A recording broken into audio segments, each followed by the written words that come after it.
सुजानगढ़ नामक गांव में प्रभा अपनी बेटी सुंदरी और पति बिरजू के साथ रहती थी। बिरजू गांव के ही एक होटल में काम किया करता था। उनका जीवन लगभग ठीक ठाक ही चल रहा था। ऐसे ही एक दिन प्रभा बिरजू से बोली, अजी आपकी तो सैलरी बढ़ ही नहीं रही है। जितनी सालों पहले थी उतनी आज भी है। हमारी बेटी अब बड़ी हो रही है, आखिर उसकी शादी के लिए अभी से पैसे जोड़ेंगे तभी तो उसकी शादी अच्छे से कर पाएंगे। वैसे भी एक बेटी का माँ बाप होना मामूली बात नहीं। हाँ प्रभा, तेरी बात भी सही है। कल मैं अपने सेठ से बात करता हूँ कि वो मेरी थोड़ी पगार बढ़ा दे। आखिर मैं इतने सालों से उनके पास काम कर रहा हूँ, इस नाते वो मेरी थोड़ी सी पगार तो बढ़ा ही सकते हैं। बिरजू को भी लगता है कि इतने सालों से काम करने पर भी उसकी सैलरी नहीं बढ़ी, लेकिन जब उसकी पत्नी उसे सैलरी के लिए कहती है तो उसे समझ आता है कि अब उसे अपने सेठ से बात करनी चाहिए। इसलिए अब अगले ही दिन बिरजू अपने सेठ से कहता है, सेठ जी, मैं बहुत दिनों से आपके यहाँ काम कर रहा हूँ, लेकिन आपने मेरी पगार अभी तक नहीं बढ़ाई। आपको तो पता है ना कि महंगाई कितनी है। आपको मेरी पगार थोड़ी और बढ़ा देनी चाहिए। इस महंगाई में इतनी कम पगार पर घर चला पाना बहुत ही मुश्किल हो रहा है सेठ जी। तेरा दिमाग खराब हो गया है क्या? तुझे मेरा एहसान मानना चाहिए कि मैंने तुझे अपने होटल में काम करने दिया, नहीं तो तुझ जैसे 500 मेरे होटल में काम करने के लिए तैयार हैं। जिस दिन मैंने तुझे अपने होटल से निकाल दिया ना, उस दिन कहीं मजदूरी करता फिरेगा, समझा? अब जाकर चुपचाप से बर्तन धो। ज्यादा बकवास मत किया कर मुझसे, वैसा ही मेरा दिमाग गर्म रहता है। सेठ जी की बातें सुनकर बिरजू को बहुत बुरा लगा, लेकिन वो बेचारा करता भी क्या। वो जानता था कि सेठ जी सही कह रहे हैं, इसीलिए वो चुपचाप वहाँ से जाकर बर्तन धोने लगा। रात को जब वो अपने घर आता है तो अपनी पत्नी को सारी बातें बताता है। ये सुनकर प्रभा बोली, ए जी, तुम्हारा सेठ तो बहुत ही घमंडी है। मुझे तो वो हमसे भी ज्यादा गरीब लगता है। वरना आप खुद ही देखिए ना, जो थोड़े से पैसे बढ़ा नहीं सकता वो दूसरों की क्या ही मदद करेगा। अब क्या ही कर सकते हैं प्रभा, दुनिया में हर इंसान एक जैसा नहीं होता। अगर इस दुनिया में अच्छे लोग हैं तो बुरे लोग भी हैं। खैर, हमें इन्हीं पैसों में अपना गुजारा करना होगा और अपनी बेटी के लिए थोड़े थोड़े पैसे जोड़ने होंगे। बिरजू की बात सुनकर प्रभा भी अब चुप हो जाती है, क्योंकि उसे भी समझ आ जाता है कि सेठ बिरजू की पगार नहीं बढ़ाने वाला। ऐसे ही कुछ दिन और बीत जाते हैं। एक दिन की बात है, बिरजू होटल में मिर्च के पकोड़े तल रहा था। तभी अचानक से उसका पैर फिसल गया और पैर फिसलने की वजह से हाथ तेल की कड़ाही में जाकर लगा, जिससे कड़ाही का तेल छलककर बिरजू के हाथों पर गिर गया और उसका हाथ जल गया। हाथ जलने की वजह से वो दर्द बर्दाश्त नहीं कर पा रहा था, जिस कारण वो जोर जोर से चिल्लाने लगा। आ, मेरा हाथ जल गया। मेरा हाथ कोई है जो मेरी मदद कर सकता है? बिरजू की आवाज सुनकर अब सभी लोग वहां पर आ गए। सभी ने बिरजू के हाथ पर पानी डाला, लेकिन बिरजू के हाथों में बड़े बड़े छाले आ गए थे। पर सेठ ने जब ये देखा तो बोला, अरे कैसे काम करते हो भाई? तुमने तो अपने हाथ ही जला लिए। अब तुम मेरे यहाँ काम कैसे कर पाओगे? सेठ की बात सुनकर बिरजू का एक दोस्त बोला, सेठ जी, हादसा तो किसी के साथ भी हो सकता है, लेकिन बिरजू को इस समय अस्पताल ले जाने की जरूरत है। आप जल्दी से बिरजू को अस्पताल ले जाइए और उसका इलाज करवाइए। अरे भाई मुन्ना, मैं क्यों इसे अस्पताल ले जाऊं और मैं क्यों उसका इलाज करवाऊं? मैंने थोड़ी ना कहा था उसे कि वो अपने हाथ जला ले, हैं? देखो भाई, मैं बिरजू को काम करने के पैसे देता हूँ, हाथ पैर जलाने की नहीं दूंगा। और तुझे इतनी ही हमदर्दी है तो तू ले जाना उसे अस्पताल। हाँ, आया बड़ा। सेठ जी, अगर आप उसे छोड़ देंगे तो मैं थोड़ी ना छोड़ दूंगा। वो तो मेरा दोस्त है, मैं ही उसे अस्पताल ले जाता हूँ। अब मुन्ना बिरजू को अस्पताल ले जाता है और उसका इलाज करवा देता है। फिर मुन्ना बिरजू को उसके घर पहुंचा देता है। जैसे ही प्रभा ने बिरजू को इस हाल में देखा तो वो चिल्ला पड़ी और रोते हुए बिरजू से बोली, हे भगवान, ये सब क्या हो गया आपको? आपका इतना ज्यादा हाथ कैसे जल गया? मुन्ना भाई, इनका हाथ कैसे जला? अब मुन्ना ने प्रभा को सारी बातें बताई। उसके बाद बिरजू को वहीं छोड़कर वो घर चला गया।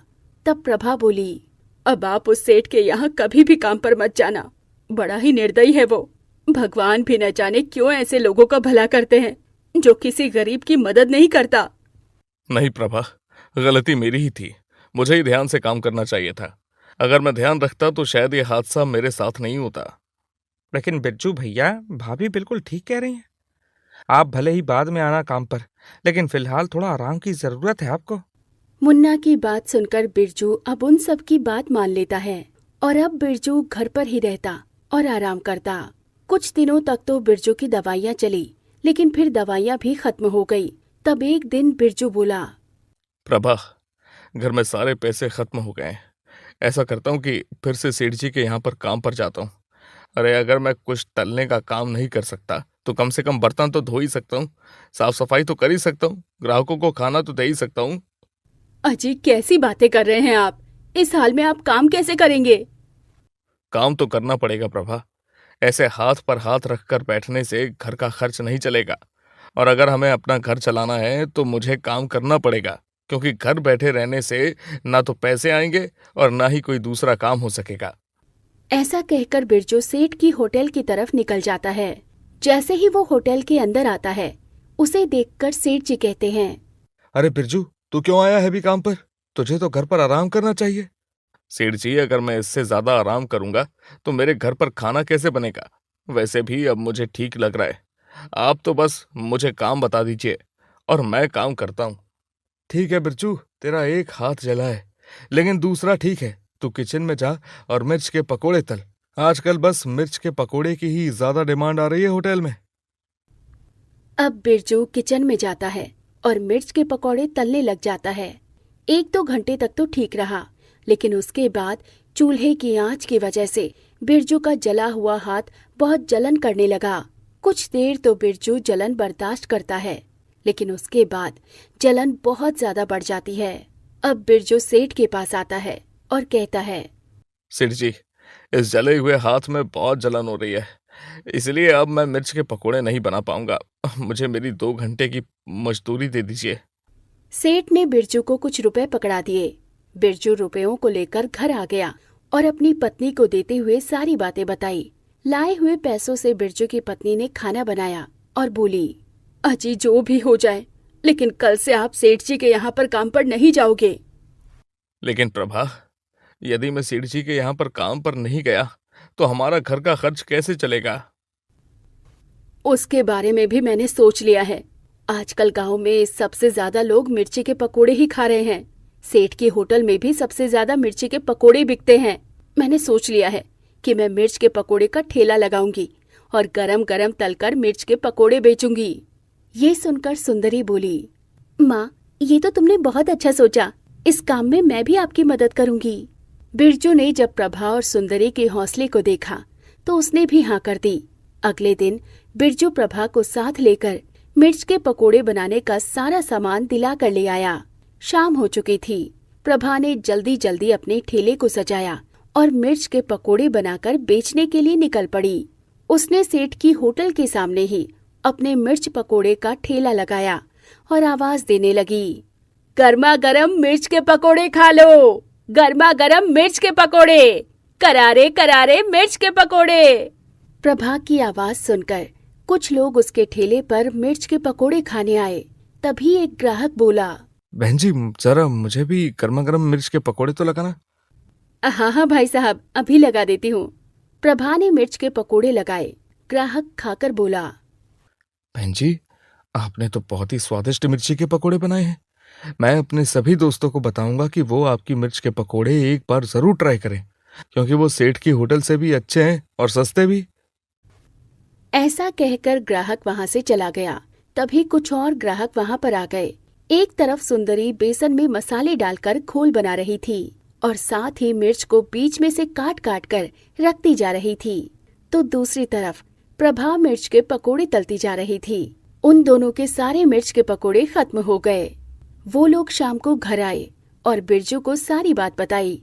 ये सुनकर बिरजू बहुत खुश हो गया और बोला, मैं भी कल से तुम लोगों के साथ तुम्हारे मिर्च के पकोड़े बनाने में मदद करने के लिए चलूंगा। नहीं पिताजी, आपको जाने की क्या जरूरत है, आप घर पर ही आराम कीजिए। मुझे भी तुम लोगों के साथ तुम्हारी मदद करके बहुत खुशी होगी। अगले दिन बिरजू अपनी पत्नी और बेटी के साथ ठेला लगाने के लिए चल पड़ा। उन लोगों ने मिर्च के पकोड़े बनाना शुरू किया और फिर एक के बाद एक ढेर सारे ग्राहक आने लगे। अब तो ये रोज की बात हो गई थी। लगभग 15 दिन बीत गए और उन लोगों के मिर्च के पकोड़े काफी मशहूर हो चुके थे। जब ये बात सेठ जी को पता चली तो वो प्रभा के ठेले पर आए और बोले, बहन जी, आपका ठेला काफी अच्छा चल रहा है। आप बिरजू की धर्मपत्नी है ना? हाँ सर जी, ये मेरी धर्मपत्नी ही है। बहन जी, मैंने सुना है कि आप काफी अच्छे मिर्च के पकोड़े बनाते हो। मैं चाह रहा था कि आप मेरी होटल में काम करते तो आपको अच्छी खासी पगार दूंगा। माफ कीजिएगा सेठ जी, लेकिन मैंने बड़ी मुश्किल से अपना काम जमाया है और मुझे अपना काम करना ही पसंद है। सेठ मायूस होकर वापस लौट गया और बिरजू और प्रभा एक दूसरे को देखकर मुस्कुराने लगे। धीरे धीरे उनकी दुकान मशहूर होती गई और उनके मिर्च पकोड़े बहुत अच्छे बिकने लगे और उनका जीवन खुशहाल चलने लगा। एक गांव में एक गरीब निर्मला नाम की बूढ़ी माँ अपने बेटे नैतिक के साथ रहा करती थी। निर्मला एक विधवा थी और अपने बेटे का एकमात्र सहारा थी।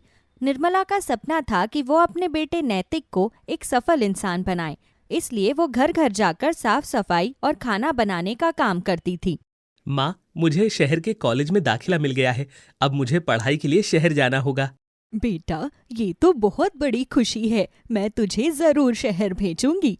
निर्मला ने अपने जमा पूंजी और गहने बेचकर नैतिक को शहर भेजने का इंतजाम किया। जब नैतिक को शहर के कॉलेज में दाखिला मिला तो निर्मला ने कुछ पैसे जुटाकर एक छोटे से कमरे का किराया दिया। वो दिन रात लोगों के घरों में जाकर नौकरानी का काम करती ताकि नैतिक को किसी चीज की कमी ना हो। लेकिन बदकिस्मती से नैतिक का ध्यान पढ़ाई से हट गया। वो कॉलेज में आवारागर्दी करने लगा और दोस्तों के साथ मस्ती में पैसे उड़ाने लगा। एक दिन सुबह सुबह निर्मला चाय बना रही थी। माँ, आज कॉलेज जाने का मन नहीं है। क्यों बेटा, तबीयत ठीक नहीं है क्या? नहीं, बस वैसे ही। नैतिक, तू समझता क्यों नहीं? पढ़ाई तेरा भविष्य बना सकती है। अगर तू ऐसे ही कॉलेज नहीं जाएगा तो आगे कैसे करेगा? माँ, हर दिन कॉलेज जाने से क्या होगा? वहाँ पढ़ाई कम, बस टीचर की बकवास ज्यादा होती है। बेटा, ये बकवास नहीं, तेरा सपना पूरा करने का रास्ता है। मैं यहाँ गांव छोड़कर सिर्फ इसलिए आई हूँ कि तू पढ़ लिख कर बड़ा आदमी बने। ठीक है माँ, जा रहा हूँ। माँ, सिर्फ 5,000। 5,000? इतने सारे पैसे? बेटा, मैं कहाँ से लाऊं? तेरी फीस, घर का खर्च सब मुश्किल से चलता है। माँ, मुझे नहीं पता आप हमेशा पैसों की कमी का रोना क्यों रोती रहती हैं। क्या आप चाहती हैं कि मैं दूसरों के सामने शर्मिंदा हो जाऊं? नैतिक, मैं तेरे लिए दिन रात मेहनत करती हूँ, दूसरों के घरों में काम करती हूँ ताकि तुझे पढ़ा लिखा सकूं, और तू मुझसे इस तरह बात कर रहा है? माँ, मुझे बस पैसे चाहिए, आप देंगी या नहीं? ठीक है, मैं इंतजाम करती हूँ, लेकिन बेटा ये पैसे पढ़ाई के लिए है, फिजूल खर्च के लिए नहीं। शुक्रिया माँ, मैं शाम को ले लूंगा। निर्मला पैसे जुटाने के लिए अपनी सोने की अंगूठी गिरवी रख देती है। अगले दिन नैतिक अपने दोस्तों के साथ क्लब जाता है। अरे वाह नैतिक, तू आ गया और पैसे भी लाया है। चल अब मस्ती करते हैं। क्या भाई, पैसे तो थे, बस बहाने बना रहा था। माँ ने इंतजाम कर ही दिया। अरे जल्दी चलो पार्टी में, नहीं तो लेट हो जाएंगे। नैतिक ने दोस्तों के सामने दिखावा तो कर लिया, लेकिन उसके दिल में ग्लानि थी। उसे एहसास होने लगा कि उसने अपनी माँ से झूठ बोलकर पैसे लिए और उनके साथ बुरा व्यवहार किया, लेकिन दोस्तों के दबाव में उसने अपनी माँ की मेहनत को नजरअंदाज कर दिया। हे भगवान, जब से नैतिक का कॉलेज जाना शुरू हुआ है, इसका खर्चा बहुत बढ़ गया है। लोगों के घरों में काम करने से इतने पैसे नहीं जुड़ पाते हैं और ऊपर से किराया भी इतना ज्यादा है। कुछ समझ नहीं आ रहा कि अब मैं क्या करूं। तभी निर्मला को कुछ याद आता है। अरे हाँ, याद आया, जब नैतिक छोटा था और स्कूल जाता था तब मैं उसके लिए लंच में समोसे बनाकर भेजा करती थी। नैतिक कितने शौक से वो समोसे खाया करता था। क्यों ना मैं समोसे का ठेला लगाना शुरू कर दूं? वैसे भी शहर के लोगों को बाहर का चटपट खाने में बहुत मजा आता है। मेरी बिक्री भी होगी। कल ही मैं ठेले का सामान और समोसे का सामान खरीद कर ले आऊंगी। अगले ही दिन निर्मला ने बड़ी उत्सुकता से ठेले का सामान खरीदा। घर लौटकर वो समोसे बनाने की तैयारी में लग गई। आटा गूंथना, आलू भरना और फिर उन्हें तलना, ये सब काम उसके लिए अब नया नहीं था, लेकिन बुढ़ापे के कारण उसके हाथ थोड़े से कांपते थे। कई बार समोसे तलते समय उसके हाथ जल भी गए, लेकिन उसने हिम्मत नहीं हारी। पूरी रात जागकर उसने समोसे बनाए और उन्हें एक बड़े बर्तन में रख दिया। सुबह होते ही निर्मला ने अपना ठेला एक व्यस्त सड़क पर चाय की दुकान के ठीक सामने लगा लिया। अरे आइए आइए, गर्मा गर्म समोसे खाइए, इनका करारापन आपको बहुत पसंद आएगा। तभी एक स्कूल का बच्चा वहां से गुजर रहा था। उसे समोसे की खुशबू आती है, उसके मुंह में पानी आ गया। वो निर्मला के ठेले के पास रुक गया और बोला, आंटी आंटी, मुझे भी समोसा खाना है। अच्छा बेटा, ठीक है, बताओ कितने समोसे खाओगे? मैं 2 समोसे खाऊंगा। निर्मला ने बच्चे के लिए 2 गर्मा गर्म समोसे निकाले और चटनी के साथ उसे दिए। ये लो बेटा, तुम्हारे 2 समोसे। आंटी, समोसे कितने के थे? बेटा, समोसे 20 रुपए के थे। लेकिन आंटी, मेरे पास तो 15 रुपए ही हैं। निर्मला बच्चे की मासूमियत को देखकर पिघल जाती है। कोई बात नहीं बेटा, तुम इतने ही पैसे दे दो। Thank you aunty. बच्चा समोसे खाते हुए चला जाता है। इसी बीच एक आदमी ठेले के पास आता है। अरे वाह, कितनी अच्छी खुशबू है इन समोसों की। इन्हें देखकर मुझे मेरे गांव की याद आ गई। अरे भैया, ऐसा क्या खास था आपके गांव के समोसों में? अरे अम्मा जी, बस पूछो मत, सब नॉस्टैल्जिक हो गया। गांव में भी ऐसे ही ताजे और करारे समोसे मिला करते थे, गर्मा गर्म चटनी के साथ। कई साल हो गए समोसे खाए हुए। अम्मा, जरा 1 प्लेट समोसा लगा दीजिएगा। निर्मला ने गरम समोसे प्लेट में सजाए और चटनी के साथ आदमी को दिए। ये लीजिए भैया, आपके गांव की याद ताजा कर देंगे ये समोसे। अरे वाह अम्मा, बिल्कुल वही स्वाद। तुमने तो सच में दिल खुश कर दिया। कितने पैसे हुए? भैया, 1 प्लेट के 10 रुपए। ये लो, 40 रुपए रख लो, बचे हुए तुम रख लेना। तुम्हारे हाथ में सच में जादू है। अरे भैया, इतने क्यों दे रहे हो? ये तो ज्यादा है। अरे अम्मा, रख लो, तुम्हारी मेहनत का इनाम है। अम्मा, समोसे की खुशबू तो पूरे रास्ते भर आ रही थी। क्या सच में इतने अच्छे हैं जितने लोग कह रहे हैं? बिटिया, एक बार खाओगी तो रोज आओगी। करारे समोसे है, ताजा चटनी के साथ। कितने दूं? 1 प्लेट दे दो, चटनी ज्यादा डालना। निर्मला ने समोसे तैयार करके महिला को दिए। अरे वाह अम्मा, सच में मजेदार है। ये चटनी तो और भी बढ़िया है। क्या रेसिपी है? रेसिपी बता दी तो मेरी दुकान बंद करवा दोगी तुम, इसलिए सिर्फ समोसे के मजे लो। महिला मुस्कुराते हुए पैसे देकर चली गई।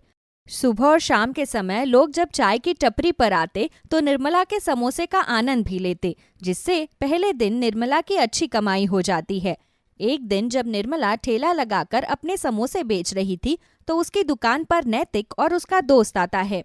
गर्मा गर्म समोसे, चटनी, चटनी के साथ, आइए चखिए। नैतिक और उसका दोस्त रोहन वहां पहुंचते हैं।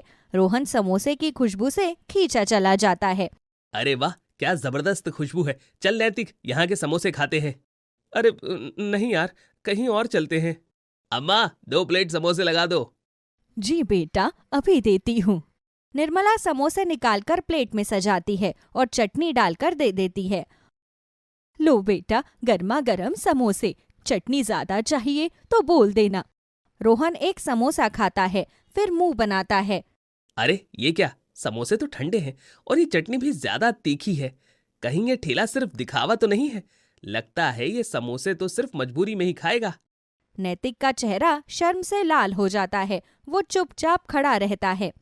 बेटा, अगर समोसे पसंद नहीं आए तो मैं दूसरा बना देती हूँ, लेकिन ये खराब नहीं है। मैं रोज ताजा समोसे बनाती हूँ। अरे रहने दो अम्मा, अब और मत बनाओ। वैसे भी मैं सिर्फ मजाक ही कर रहा था। निर्मला की नजर नैतिक पर पड़ती है, जो चुपचाप खड़ा है। उसे देखकर निर्मला की आंखों में आंसू आने लगते हैं। घर लौटकर नैतिक ने गुस्से में दरवाजा खोला। निर्मला अभी ही ठेले से लौटी हुई थी और थकी हुई होती है। माँ, आपको क्या जरूरत थी ठेला लगाने की? अगर मेरे दोस्तों को पता चल जाता तो मेरी कितनी बेइज्जती होती। बेटा, मैं ये सब तेरे लिए ही कर रही हूँ, तेरी पढ़ाई के पैसे पूरे करने के लिए। पढ़ाई के पैसे? ये काम करके आप मुझे शर्मिंदा कर रही हैं। मैं अपने दोस्तों के सामने आपकी वजह से मजाक बन जाऊंगा। बेटा, मैंने कभी नहीं सोचा कि मेरी मेहनत तुझे शर्मिंदा करेगी। मैं तो सिर्फ तुझे बड़ा आदमी बनाने का सपना देख रही थी। बस माँ, मुझे और कुछ इमोशनल ड्रामा नहीं चाहिए। निर्मला की आंखों में आंसू आ गए। वो चुपचाप बिस्तर पर जाकर लेट गई। नैतिक बिना कुछ और कहे अपने कमरे में चला गया। अगले दिन सुबह निर्मला को तेज बुखार था। वो बिस्तर से उठ भी नहीं पा रही थी। नैतिक ने जब ये देखा तो वो घबरा गया। माँ, आप ठीक है ना? डॉक्टर को बुलाना पड़ेगा। बेटा, पैसे आएंगे कहाँ से? तूने जो मांगे थे वो सब तुझे दे दिए। अरे नहीं, वो सारे पैसे तो मैंने खर्च कर दिए। अब मैं क्या करूं?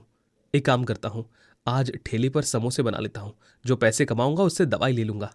उस दिन नैतिक ने ठेले पर जाने का फैसला किया। वो अपनी माँ की जगह ठेले पर खड़ा हुआ और समोसे बेचना शुरू कर दिया। अरे भैया, ये समोसे तो वही अम्मा बनाती है ना? आज वो कहाँ है? अम्मा बीमार है, मैं उनकी जगह समोसे बेच रहा हूँ। अरे कोई बात नहीं, उनके बनाए समोसे लाजवाब होते हैं। जल्दी से ठीक होने की दुआ करेंगे। दिन भर नैतिक ने ठेले पर काम किया। उसने समझा कि ये काम कितना कठिन था। ग्राहकों की फरमाइशें संभालना और दिन भर खड़े रहना आसान नहीं था।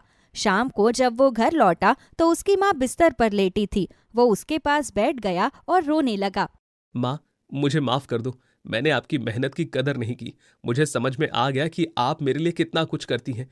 आज ठेले पर खड़ा होकर मैंने आपकी तकलीफ को महसूस किया।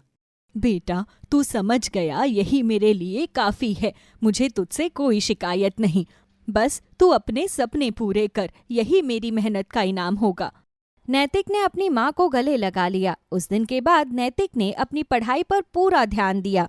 उसने अपने दोस्तों से दूरी बना ली और ठान लिया कि वो अपनी माँ के सपने को पूरा जरूर करेगा। सारिका अपने काम से लौटकर जैसे ही घर आई, दोनों बच्चे छोले भटूरे मांगने लगे। अरे थोड़ा सा दम तो लेने दो। माँ जल्दी से पैसे दो ना, बाजार लगा है, वहाँ पर छोले भटूरे वाला आया हुआ है। जल्दी से पैसे दो ना माँ, आज कितना लेट आई हो, वो छोले भटूरे वाला चला जाएगा। सारिका दे दे बेटी, पैसे मेरे पास तो नहीं थे, वरना अब तक तो मैं कब का दे चुकी होती। सारिका अपना बटुआ निकालती है और उसमें से पैसे निकालकर बच्चों को दे देती है। दोनों भागकर बाजार जाते हैं, लेकिन खाली हाथ लौट आते हैं। क्या हुआ, छोले भटूरे नहीं थे क्या? माँ, आज तुम बहुत देर से आई, छोले भटूरे वाला चला गया। ये लो माँ, पैसे वापस ले लो। एक काम करो मुन्नी, जाओ जाकर दुकान से मैदा और छोले खरीद लो। मैं कल सुबह नाश्ते में छोले भटूरे बनाऊंगी। ये सुनकर दोनों बच्चे खुश हो जाते हैं, फिर भाग कर जाते हैं और मैदा और छोले खरीद लाते हैं। तब तक सारिका रात के खाने की तैयारी कर लेती है। बहू, अगर सुबह छोले भटूरे बनाने हैं तो आटा भी रात को लगा कर रख दे, उससे ज्यादा अच्छे भटूरे बनेंगे। नहीं नहीं, मैं आटा नहीं लगाऊंगी। आटा तो आप लगा दो। पिछली बार याद है ना, जब मैंने आटा लगाया था तो भटूरे बिल्कुल भी फूले फूले नहीं बने थे, लेकिन जब आप लगाती हो तो भटूरे बहुत फूले फूले बनते हैं। ठीक है हट, मैं आटा लगाए देती हूँ। और फिर सारिका की सास भटूरे का आटा तैयार करके उसे ढक कर रख देती हैं। अगले दिन सुबह जल्दी से सारिका छोले उबालकर छोले बनाती है और फिर भटूरे बनाने लगती है। दोनों बच्चे अपनी अपनी थाल लेकर बैठे हुए थे और बहुत खुश थे। माँ, पहले भटूरा मुझे देना। नहीं नहीं माँ, पहले भटूरा मुझे देना, ये बहुत जल्दी जल्दी खाता है। अरे तुम दोनों चुप हो जाओ, भटूरे जल्दी बन जाते हैं, मैं फटाफट उतार देती हूँ, पर तेल तो पहले गर्म होने दो। सारिका, वैसे घर में बहुत दिनों बाद भटूरे बने हैं, खुशबू से तो मुझे भी बहुत तेज भूख लग गई है। बस बस माँ जी, अभी आपको भी दे रही हूँ खाने के लिए। फिर सारिका सबको गर्मा गर्म छोले भटूरे खिलाती है और फिर अपने लिए भी छोले भटूरे बनाकर खाकर वो काम पर चली जाती है। कुछ भटूरे वो बच्चों के लिए और बनाकर जाती है। सारिका के चले जाने के बाद, दादी, माँ काम पर जाती है, इससे तो अच्छा हो कि वो भी अपनी छोले भटूरे की दुकान खोल ले। कितने तो स्वादिष्ट छोले भटूरे बनाती है माँ।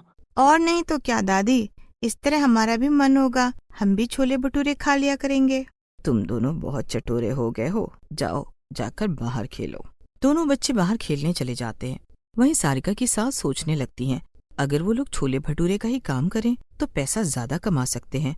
दोनों बच्चे पैसों की तंगी के कारण घर बैठे हुए थे और फिर वो शाम का इंतजार करने लगती है। सारिका अपने काम से जब वापस आती है तो सास सारिका से कहती है, सारिका, आज बच्चों ने एक बड़ी अच्छी बात की और फिर मैं भी सोचने लगी, अगर हम ये काम करें तो हम ज्यादा पैसे कमा पाएंगे, फिर मुन्ना और मुन्नी को स्कूल भी भेज पाएंगे। दोनों बड़े हो रहे हैं, अगर पढ़ेंगे लिखेंगे नहीं तो आगे क्या करेंगे। लेकिन कौन सी काम की बात कर रही हैं आप? देख, तू बहुत अच्छे छोले भटूरे बनाती है, आटा मैं लगा दिया करूंगी और थोड़ा सा क्या करना है, बस अचार मिर्च और प्याज ही तो रखना है।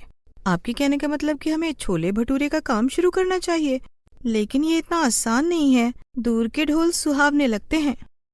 पर इतना भी तो मुश्किल नहीं है, देखना लोग तो ये काम कर रहे हैं ना, और अच्छा खासा पैसा भी कमा रहे हैं। और बहू, अगर हाथों में स्वाद हो तो ऐसा काम तो चल ही पड़ता है। ठीक है, सोचते हैं इस बारे में।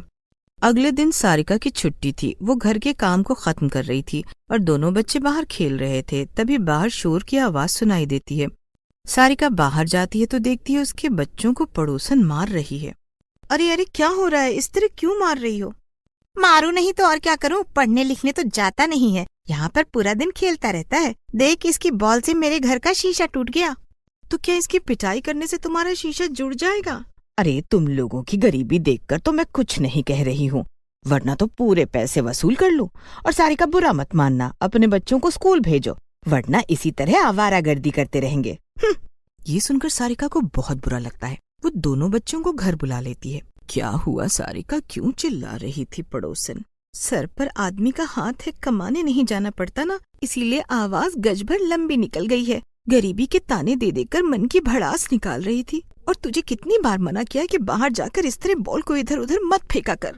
जब देखो मुझे डांटने लग जाती हो। ठीक ही तो कह रही थी पड़ोसन, क्यों नहीं भेज देती हो हमें स्कूल?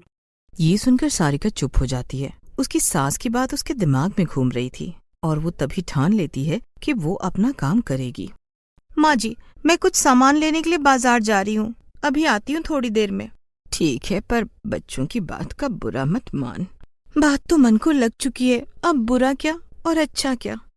और थोड़ी देर बाद सारिका छोले भटूरे बनाने का सारा सामान लेकर आती है। इतने सारे सामान के साथ आया हुआ देखकर, अरे ये सब क्या उठा कर ले आई?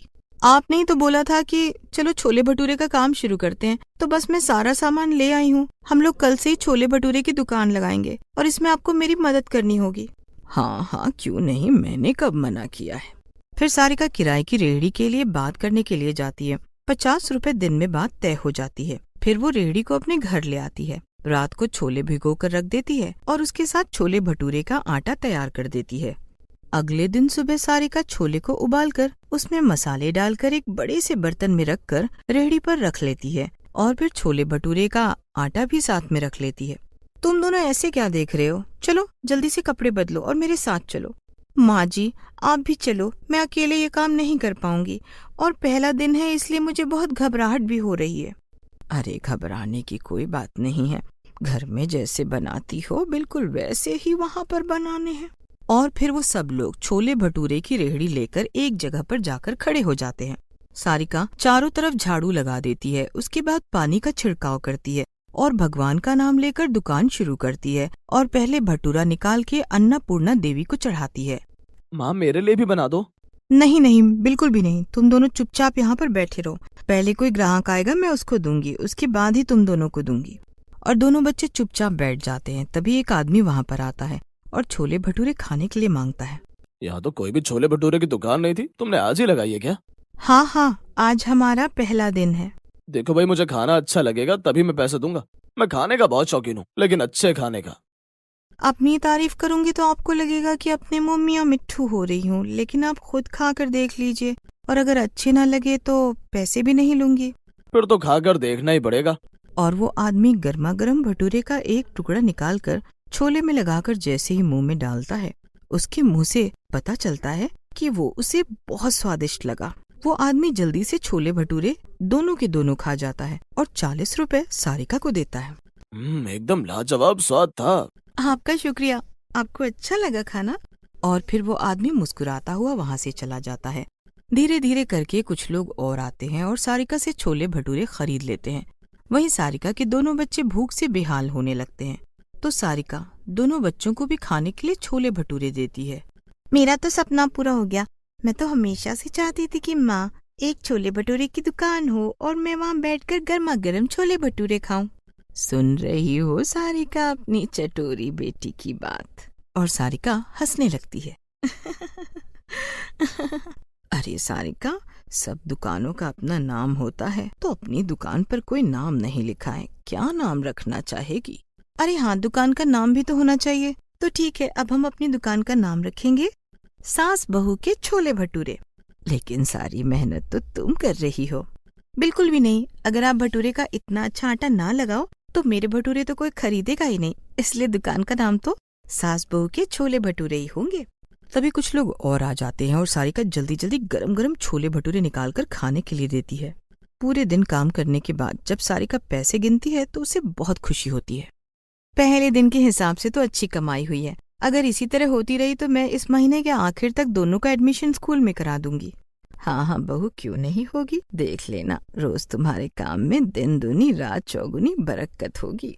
अगले दिन फिर दोनों सास बहू जाकर छोले भटूरे बेचने लगती हैं। आज दोनों बच्चे घर पर ही थे और सुबह से ही आज सारिका की दुकान पर छोले भटूरे खाने के लिए लोग आने लगते हैं, क्योंकि वहाँ आसपास दूर दूर तक कोई छोले भटूरे की दुकान नहीं थी। और शाम होते होते सारिका सारे छोले भटूरे बेच देती है। फिर दोनों सास बहू घर आ जाती हैं। मैं तो कल सुबह सुबह ही अपनी रेहड़ी पर नींबू मिर्ची लगा दूंगी, किसी की नजर ना लगे। सच कहती हूँ, मुझे बड़ी खुशी हो रही है अपना काम करके। ये ख्याल मुझे पहले क्यों नहीं आया? बेटा, भगवान ने हर काम का दिन मुकर्रर किया होता है, वो काम उसी दिन होता है। हम चाहे कुछ भी कर लें, कुछ भी सोच लें, और मेरा मानना तो है कि जिस चीज का ख्याल तुम्हारे मन में आ जाए उसे उसी समय कर लो, अगले दिन या अगले समय के लिए मत छोड़ो। क्या पता इस पर तुम्हारी किस्मत बदलने वाली हो। हाँ माँ, तुम बिल्कुल सही कह रही हो। कुछ पैसे मैंने भी जोड़े हुए हैं। ऐसा करती हूँ, पहले बच्चों के स्कूल का कर लेती हूँ। हम दोनों तो छोले भटूरे बेचने चली जाएंगी, ये दोनों तो फिर घर में शरारत करेंगे ना। तू जो सोचेगी इन बच्चों के भले के लिए ही सोचेगी। मन भी तू है और आप भी तू ही है। अगले दिन सारिका की सास छोले भटूरे की रेहड़ी लेकर जाती है और तब तक सारिका दोनों बच्चों को स्कूल में ले जाकर उनका एडमिशन करा देती है। फिर वो भी अपनी सास के पास जाकर छोले भटूरे बेचने लगती है। इस तरह एक छोटी सी शुरुआत उनकी कामयाबी की सीढ़ी बन जाती है और सास बहू के छोले भटूरे हर जगह फेमस होने लगते हैं। माँ, आज खाने में क्या बना है? तेरे पसंदीदा आलू के पकोड़े बनाए हैं मैंने। अरे वाह माँ, आज तो आपने मन खुश कर दिया। लेकिन आलू के पकौड़े बनाने के लिए पैसे कहाँ से आए? मेरा काम तो छूट गया है और मैं काफी समय से घर पर ही हूँ। कहाँ से आए का क्या मतलब है? अरे भाई, मैंने अपने सिर के बाल यूं ही सफेद नहीं किए हैं। मैंने भी दुनियादारी देखी है। अब चुपचाप खा ले, ज्यादा सवाल जवाब मत कर, समझा? अपनी माँ की बात सुनकर अब वेद चुप हो जाता है और चुपचाप आलू के पकोड़े और रोटी खाने लगता है। समय गुजरता है और गुजरते समय के साथ उर्मिला और वेद के घर के हालात बद से बदतर होने लगते हैं। ऐसे ही एक दिन वेद अपनी माँ के पास शांति से बैठा होता है। अपने बेटे को इतना शांत देखकर उर्मिला उससे कहती है, वेद, क्या हुआ? तू इतना परेशान क्यों है? माँ, परेशान ना हूं तो क्या हूं। जब से जमींदार ने काम से निकाला है तब से मुझे कोई काम पर रखने को राजी ही नहीं हो रहा। अगर यही हाल रहा तो हम अपना गुजर बसर कैसे करेंगे?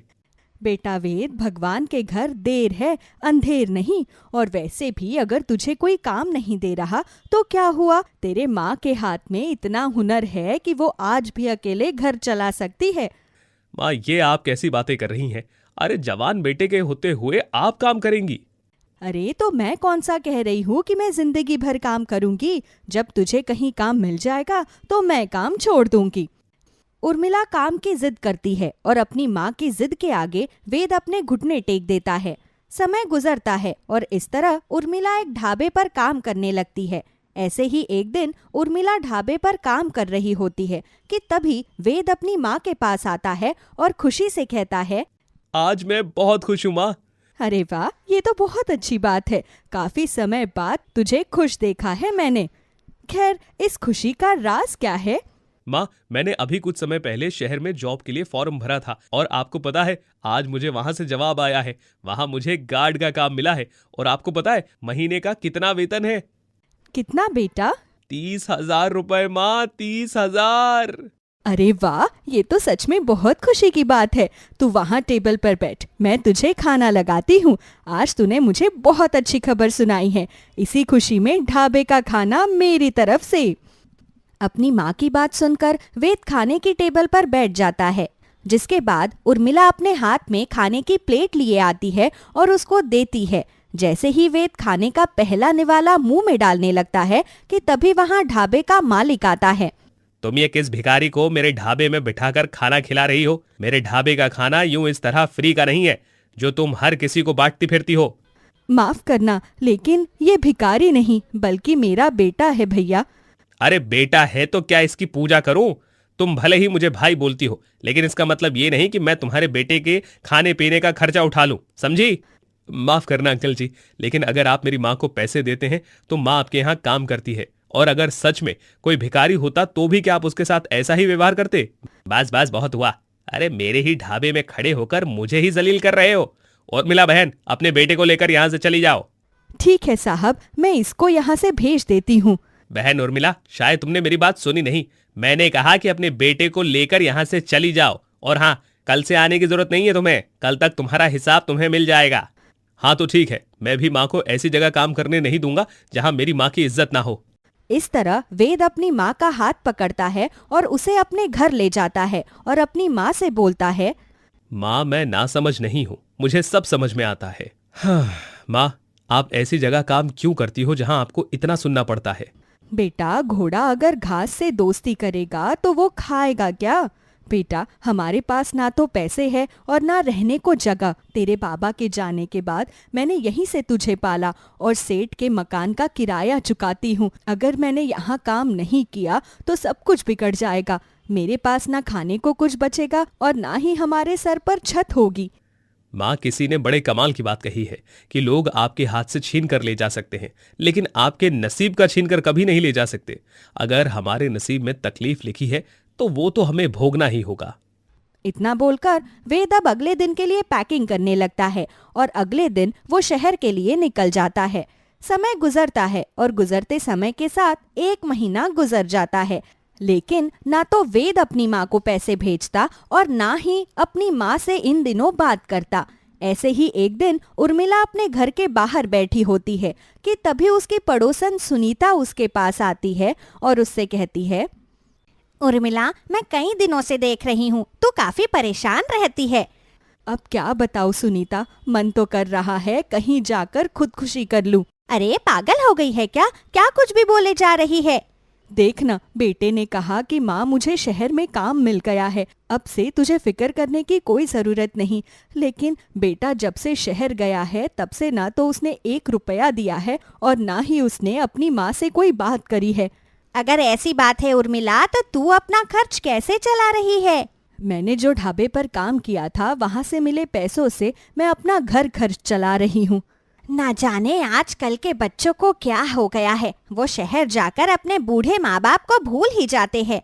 सुनीता, अगर मुझे पता होता कि मेरा बेटा मेरे साथ ऐसा करेगा तो मैं उसको कभी शहर नहीं भेजती। उर्मिला, अगर आगे की सबको पता होती तो क्या ही बात थी। उर्मिला, तू अपने हाथ के बने समोसे क्यों नहीं बेचती? मुझे याद है जब भाई साहब जिंदा थे तब वो आलू के पकोड़े ही बेचा करते थे और तू उनके साथ आलू के पकोड़े बनाती थी। तू अब भी वही काम कर सकती है, बस फर्क इतना रहेगा कि इस बार तू सिर्फ आलू के पकोड़े बनाएगी ही नहीं बल्कि बेचेगी भी। हाँ सुनीता, तू बिल्कुल सही कह रही है। जीवन व्यतीत करने के लिए मुझे आलू के पकोड़े का काम दोबारा शुरू करना होगा। हिम्मत मत हार उर्मिला, इन नौजवान युवक को दिखा दे कि आज के समय में भी हम अपना गुजारा कर सकते हैं, वो भी उनके बिना। उन्हें ये बता दे कि उन्हें हमारी जरूरत है, ना कि हमें उनकी। और हाँ, अगर तुझे कभी भी किसी भी चीज की जरूरत पड़े तो तू मुझसे मदद मांगने में जरा भी हिचकिचाना मत। सुनीता की बात सुनकर उर्मिला का हौसला और बुलंद हो जाता है, जिसके बाद वो अपने बचे हुए पैसों से आलू, बेसन और भी कई प्रकार के मसाले लेकर आती है, जिसके बाद वो आलू के पकोड़े बनाकर बेचना शुरू करती है। अरे उर्मिला बहन, तुमने पकोड़े बेचना फिर से शुरू कर दिया? हाँ भैया, मैंने फिर से पकोड़े बेचना शुरू कर दिया है। क्या है ना, घर में थोड़ी दिक्कत आ रही है, इसलिए सोचा कि आलू के पकोड़े बेचना दोबारा शुरू कर दूं। बहन, शायद आपको याद नहीं, लेकिन जब भाई साहब पकोड़े बेचा करते थे तब मैं उनका पुराना ग्राहक था। मैं हमेशा यहाँ आता था और उनके हाथ के पकोड़े खाकर जाता था। अरे वाह, ये तो बहुत अच्छी बात है भैया। अब बताइए आपके लिए कितने पकोड़े करूं? वैसे बहन जी, आपके पकोड़ों का रेट क्या है? 20 के 4 आलू के पकोड़े हैं। ठीक है बहन, एक काम कीजिए, मुझे 60 के पकोड़े दे दीजिए। कुछ खाऊंगा और कुछ घर लेकर जाऊंगा। वैसे भी घर वाले आपके हाथ के पकोड़ों को बड़ा मिस करते हैं। इस तरह उर्मिला उस ग्राहक के लिए 60 रुपए के पकोड़े पैक कर देती है। समय गुजरता है और गुजरते समय के साथ उर्मिला के पकोड़े पूरे गांव में फेमस हो जाते हैं। ऐसे ही एक दिन उर्मिला अपने पकोड़े बेच रही थी कि तभी मोहन नाम का एक आदमी उसके पास आता है और उससे कहता है, उर्मिला बहन, तुम्हारा सपूत नहीं बल्कि कपूत निकला। अरे तुम यहाँ पकोड़े बेच रही हो और वहाँ तुम्हारा बेटा शहर में ऐश कर रहा है, ऐश। मतलब मैं कुछ समझी नहीं। मतलब ये बहन कि तुम्हारा बेटा वहां जाकर तुम्हें इसलिए भूल गया क्योंकि वो अमीरों वाली जिंदगी जी रहा है, और एक तुम हो जो अपने बेटे की आस लगाए बैठी हो। खैर मैं क्या ही बोलूं। लाओ बहन, 4 प्लेट पकौड़े दे दो। इस तरह उर्मिला मोहन की बातों का जवाब देना जरूरी नहीं समझती और उसके लिए 4 प्लेट आलू के पकोड़े पैक कर देती है। लेकिन उसके दिमाग में सिर्फ मोहन की ही बातें चल रही होती है। ऐसे ही समय गुजरता है और गुजरते समय के साथ उर्मिला अपने आलू के पकोड़े से दिन दोगुनी रात चौगुनी तरक्की करने लगती है। वो आसमान की ऊंचाई छूने लगती है। ऐसे ही एक दिन उर्मिला आलू के पकोड़े बेच रही होती है कि तभी उसकी नजर दूर से आ रहे एक लड़के पर पड़ती है। जब वो लड़का करीब आता है तो उर्मिला देखती है कि वो कोई और नहीं बल्कि उसका बेटा वेद है। माँ मुझे माफ कर दो, मुझसे बहुत बड़ी गलती हो गई। तू मुझसे माफी क्यों मांग रहा है वेद? इसीलिए माँ क्योंकि मैं शहर तो गया था, उसके बाद मैंने आपको पूछा तक नहीं। मैं पैसों की लालच में अंधा हो गया था माँ। मुझे लगने लगा था कि अगर उनसे मैंने आपको पैसे दिए तो मेरे पास पैसे नहीं बचेंगे। माँ मुझे माफ कर दो। लोग सही कहते हैं कि पैसा हाथ का मैल होता है। देखो ना, आज मैं डूब गया। मैंने एक जगह पैसे लगाए थे और वो आदमी मेरे पैसे लेकर भाग गया। माँ आज तुम्हारा बेटा लाचार हो गया। अपने बेटे को माफ करके उसको अपना लो माँ। सुबह का भूला अगर शाम को घर आ जाए तो उसे भूला नहीं कहते बेटा। तूने जो किया वो तेरी करनी है, लेकिन तू मेरी औलाद है और तुझे माफ करना मेरा फर्ज है। अब जो हुआ सो हुआ, उन सबको भूल जा और अपनी माँ के साथ अपनी माँ का हाथ बटा।